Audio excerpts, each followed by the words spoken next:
This is Apple's second generation AirTag, and on paper, it sounds like a pretty minor upgrade, and for the most part, I would agree with that, but the improvements that were made are still pretty fantastic.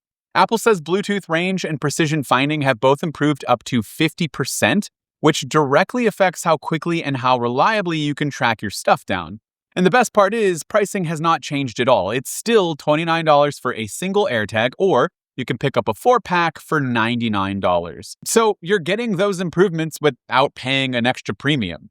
Visually, the differences are extremely subtle. In fact, the design is the same, the size is the same, the battery should last you about the same, which I think is about a year, and the only real way to tell them apart is actually the updated writing on the bottom of the AirTag.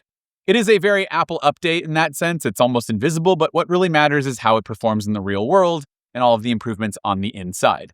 Now, the first big change is actually precision finding now working with your Apple Watch, which is the Series 9 or later. And this is huge because with the latest update of watchOS 26.2.1, Apple finally brought precision finding to the Apple Watch and not just for the iPhone. So that means if your phone is not nearby and you want to track something down quickly, you can use your watch and do it directly from your wrist. Apple has also added a really smart shortcut here, so you can now add an AirTag precision finding quick toggle to your Apple Watch. And to do this, you just go on your Apple Watch, open up the control center there, and at the bottom, you'll see Edit and then a plus button. Go ahead and do all of that and scroll down to where you see Find Items. And here you can add in a specific AirTag 2nd Gen precision finding quick toggle. Now, in my testing, precision finding on the Apple Watch worked pretty well from a decent distance away. Just kind of depends on obstacles. So indoors with walls and furnitures in the way, it still held a solid connection. You get the same directional arrows kind of pointing you in that direction, and a distance readout that you get on your phone is just scaled for your Apple Watch. I also tested precision finding between AirTag on the 1st generation and the 2nd generation on my iPhone, and this is where the new model clearly pulls ahead. I tested both by hiding them inside of my backpack, placing it with, a clear line of sight, and then slowly moving out of that line of sight and back into my office. So this was in a hallway. Then I went into my studio, and the 1st gen AirTag struggled once walls and objects were in the way. After I shut the door of my studio and started to keep walking into different spaces, I lost it. But with the AirTag 2, that was a completely different experience and actually picked up the signal from much further away and maintained tracking even without a clear line of sight. Now, I ran out of space in my studio and it was still being able to track it, so I decided to walk back out and head downstairs and throughout the rest of the office building, which is massive here.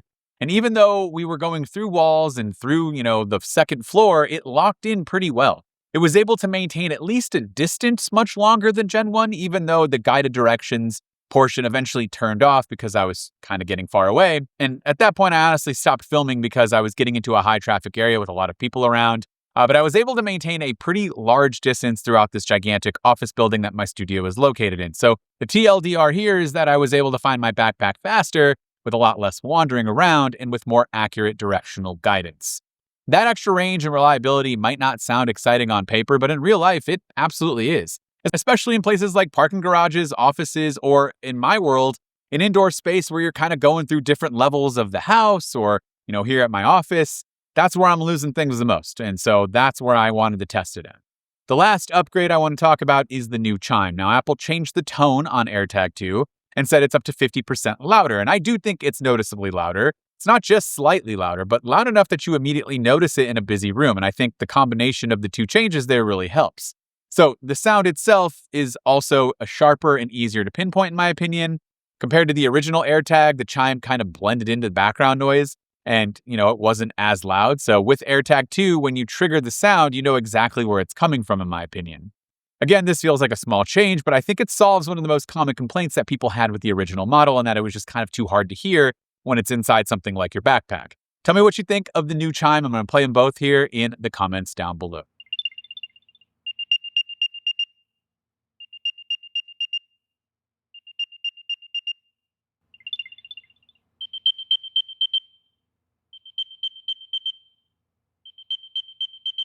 Now, overall, the AirTag 2 feels like Apple refining an already good idea, though we're not getting a lot of the changes that I thought we were going to get. Maybe that's going to be saved for the 3rd gen. This is kind of like that AirPods Max upgrade where it's a few subtle things, but I think this is already much more useful than that upgrade in my opinion. So precision finding is better. Apple Watch support is a nice addition if you have an Apple Watch 9 or later, and the louder chime makes it, so much easier to find and less frustrating. If you already use AirTags regularly, I'm not sure I would run out and upgrade all of your AirTags, but if there's one item that you lose frequently where you can benefit from having all of those things that I just talked about, the Apple Watch integration, the improved precision tracking and Bluetooth capabilities, then it might be worth just picking up maybe 1 or 2 or perhaps a 4-pack of the Gen 2s and slowly starting to replace some of the things that you could use a nice upgrade for the Gen 2s. But let me know in the comments down below what you think. If you're picking any up, or if you're new to AirTags, this is a great time to jump in and get some if you're planning on, working with the Find My network. It's one of the best things is precision tracking, and it's one of the only things that offers that for a item location tracker here. The third-party ones just don't do that. So let me know in the comments down below what you think of AirTag 2s. This has been Now with Mac Rumors. Thanks so much for watching. I look forward to seeing you around in the next video.